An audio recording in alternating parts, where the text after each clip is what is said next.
Well, we're at Egg in Motion again this year. So Egg in Motion 2025. This will be the biggest Egg in Motion that Horsch has ever put on. We're gonna have some cool stuff here this week. Lots of work here to set up. The guys have done a great job already, it looks like, getting things ready. Some of the machines still have to arrive, but as far as the sprayers go, I'll run you through all the stuff that's gonna be here, but we got our big 12 TD. This will be the first time this thing has ever been at a farm show in Canada. So this is the 3,300 gallon tank, 120 foot boom, pull type sprayer. Beside it, we got our big 8460. This is 160 feet. It's a 2025 model, 2,140 gallons, 460 horsepower, and the big 900s, 50R46 LSW tires. So this is our most popular model now, selling lots of these. We'll go take a look at the other sprayer we brought here. So first time this one has ever been at a farm show as well. So this is our 5300. We're calling this the VLS. So the small model. It's only 310 horsepower compared to that one over there. We have 1,440 gallon poly tank and the smaller hubs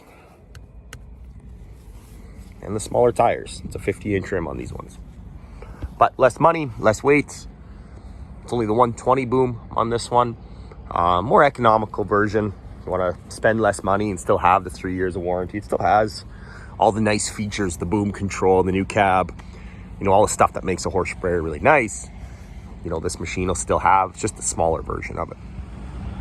All right, I got the 5300 VLS all full of water now with the truck over there. So they filled their rinse tank. So it's 200 gallons in the rinse tank,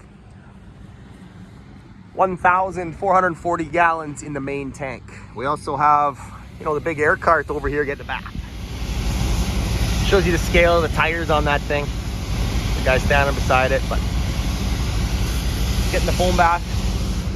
So the booth's a lot bigger this year. We got all kinds of new cool stuff, tents. The display, we have 5 new pieces that have never been shown before at a farm show in Canada. So the 5300 VLS, never been at a farm show before.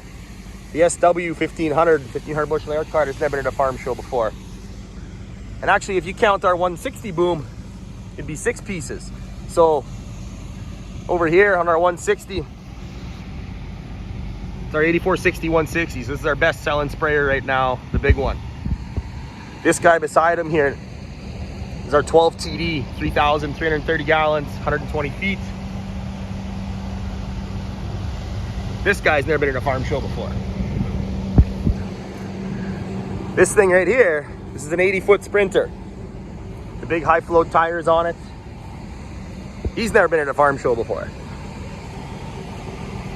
And then the boys are all getting them ready and set up, but 66-foot Avatar. So we're real excited about this product. I think it's gonna sell in Western Canada and do really well here. So we're moving stuff around now. I'm in the demo sprayer here.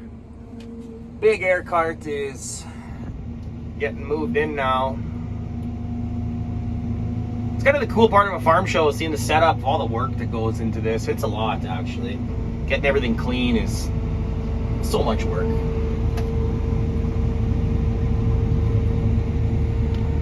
It's a big job.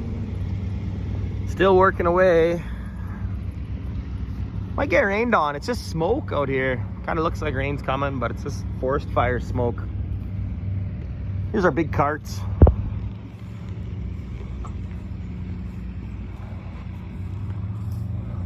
This thing's got massive second tank here. It's huge.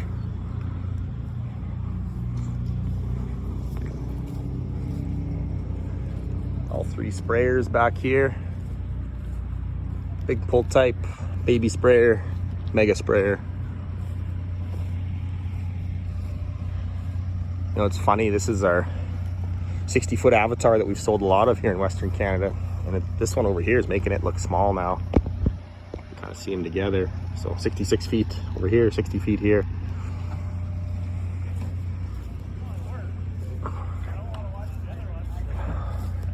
new Sprinter. So this is the 80-foot drill that's gonna, you know, go with that big 1500 cart.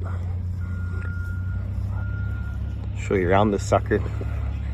It's at 540 65R 24s for the outside 2 casters. 800 65R 32s in here for the front for the wagon steering. Floating hitch, the 800s. So, see our opener design here. Dual shanks, 3 rows, so 3 ranks. Fertilizer seed. This is changing now, this whole design. So we're getting rid of these guys right here, and we're going to individual hydraulic control for each shank, which will be super interesting.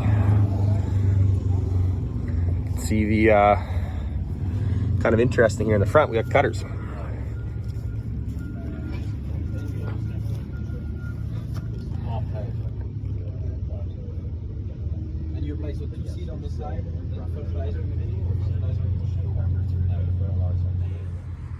So first time this has ever been shown, but this is our 160-foot flex boom. So it's a 7-piece boom, 160 feet. So same thing on the back side.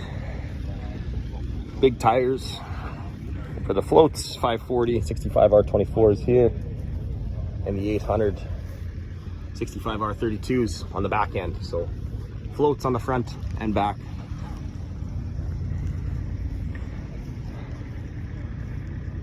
There's our big hitch for that guy over there.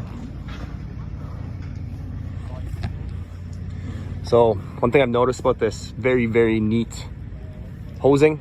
All the hoses, a lot of care and attention where they all go, nothing hanging out where it shouldn't be, lots of stainless steel. Piping, you look at our depth control, how to change your depth, just like that.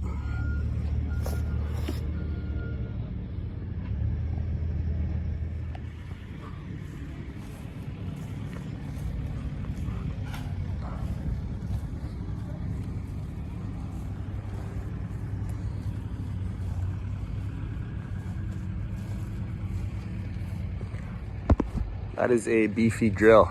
It's a lot of weight there. All right, look at the sprayers.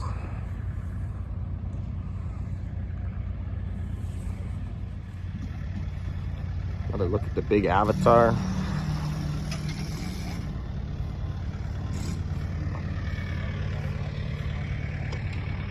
Anyways, I'll do some more video tomorrow. Everybody's around, some ride and drive, stuff like that. But this is a little bit of what goes into the setup day. Lots of this, cleaning and making everything look shiny.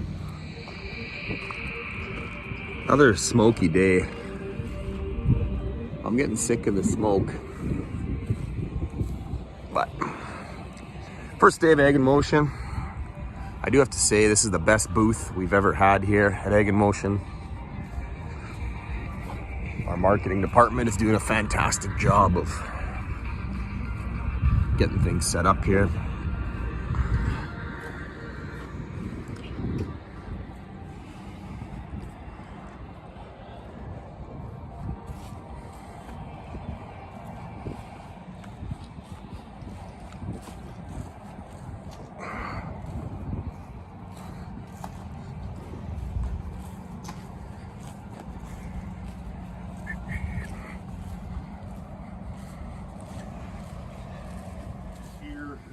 Ladder is going to change a little bit. We're hoping to take this to a mechanical. Right now it's all on hydraulic, just due to this machine being a prototype. So that's one thing. Single meter, different metering wheel that you would have in there. There is a third tank option that can take this up to 305 bushels. You see the hole mounts that are here. This is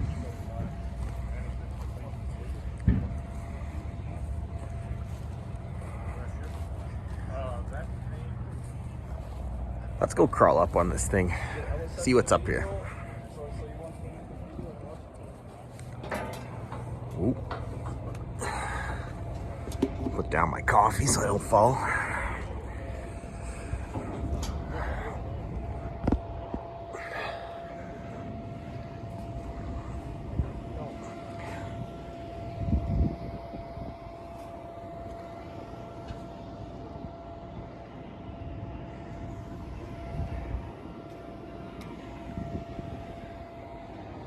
This is quite the unit. Never really seen anything like it.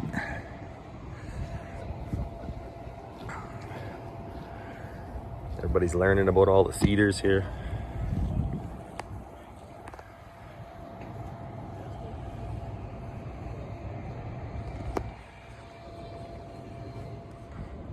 So this is pretty cool. As you're filling, you're gonna see the weights of all your different tanks. So there's load cells on each of these 4 tanks, and you'll see those weights as you're filling. Right down the middle here, this split, what this is for, it's for a conveyor. So there'll be an option now where a conveyor mounts in between right here.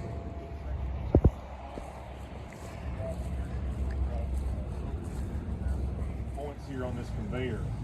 So how many of you guys were available with reliability back in the day? Now it's called Soaring Eagle. So that's who's building this conveyor for us. It's fully stainless steel. So when we start talking about fertilizer, doing different corrosive materials, we've got the stainless there to help out for any preventative on rust.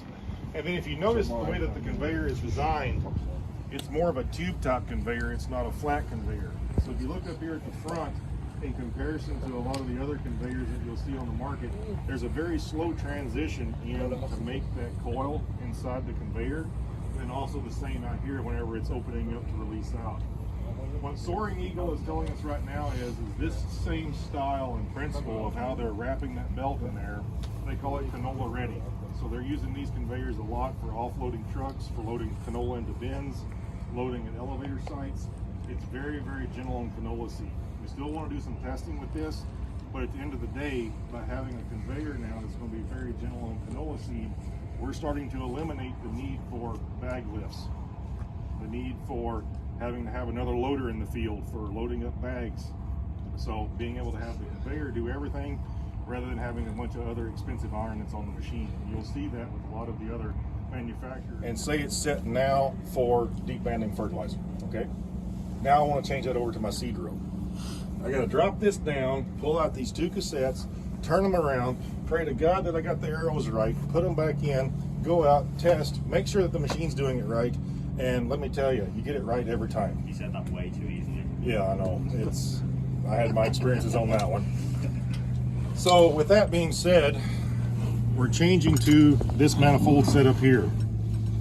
So if I want to change between runs, that's it. That was easy.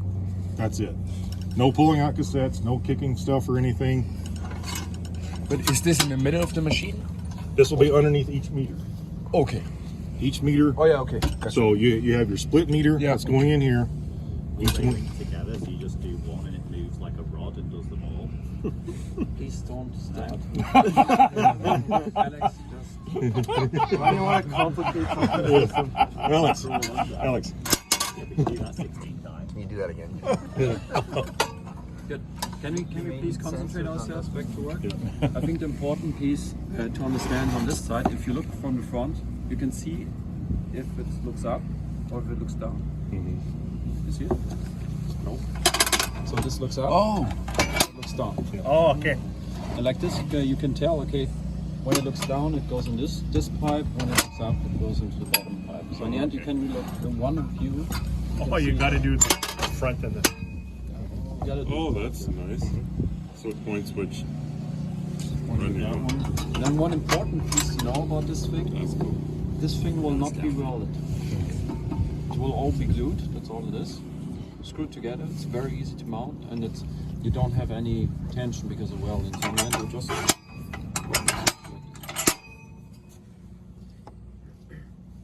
And obviously, okay, we're missing the seals in there yet. Yeah. We just finished it yesterday, that's why we came too late. So, remove the hydraulic block a bit in front of it. So what you can see here is that the pivoting point is in front of the axle, and so this allows you that the machine pulls straight without having to actually block the tag axle. 800, 65 R32 in the middle section, and then after the same size tires in the front and in the back. So on wet condition it really helps, but it's the only disadvantage that it makes the frame a bit longer. The two further fans, one for generator, and then one for up and down, and then the rest is run with power beyond. And you need about 110 gallons to run this machine. If we go more to the shank aspect, so this part is to make the rows more stable together, so it doesn't move too much. So right now we have a rubber system like we do on the Avatar and most of our products, and so we realized this year that it's hard to follow the ground with it. So when we have ditches and we have the seat placement is very uneven. So for next year we'll go with the cylinder shank. You probably received the picture this morning of the new shank that we're working on. And so it will allow every tine to follow the ground individually and not per section like we have right now. And so for the seat depth, it's just by the depth control with the wheel. So we have a tool right now, it's like a wrench, and we just press the spring and then you're allowed to adjust it. Right now we have an offset shank, so it's 4 centimeters off, I don't know, an inch. And but the problem is we have a lot of jamming in between, like some straw, and that would stack into it. So in the future we'll go with an inline shank, and we will have either a paired row to reduce the spacing, because right now we're on the 12-inch spacing. Or with the paired row we will reduce the spacing with that, or we'll have a side bending openers, so it will be inline, but then you have like a little angle kick on the side. And so regarding the cutting disc, that's something they use a lot in Australia, and that we believe in, and we will try to push it for the Canadian market. So every disc is aligned with this shank, and it allows you to open the furrow, reduce air spinning, and reduce also stepping effect, because the shank then don't move as much ground because the furrow is already open. And in Australia they said that we could raise the working speed by 1 or 2 miles per hour. Because right now this season we use this machine at 4.8 miles an hour, so between 4 and 6 I would say. But with this we think that we would be allowed to go a bit faster, so that's also very important. And it's also a bit easier on the tine, because the tine doesn't do all the work, the disc will. And so we're working on a system that will also automatically lift the disc on curves, because right now if the disc are on the ground you cannot turn the machine. So either you do it manually with the hydraulic, or but we will work on a system to be able to lift them automatically. Is there an angle to the disc, or is it just No, straight? it's completely straight. Completely straight. So it'll cut through And piece it's double. also very good for when you have high residue of organic matter. So that helps a lot. And so there's like less sharp of an angle. We didn't have any jamming this year. Even we run like oats. We didn't run any peas, but with oats and stuff, it was fine. But just in case, we will have 45 angles on those. tower. And then we'll stick with it's Mueller blockage sensor. So it works with vibration. It's very reliable, and it works very well this year.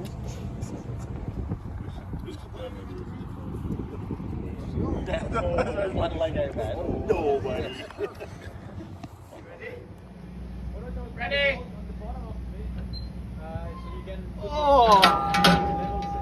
Oh, that was a rough night. Okay, we're all done today here. Still undefeated. Bullshit.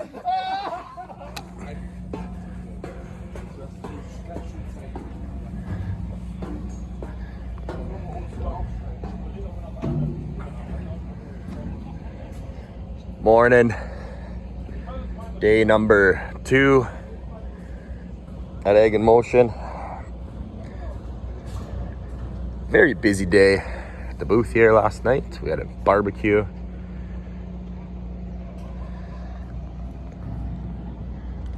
Looks like it's gonna be another fantastic day out here.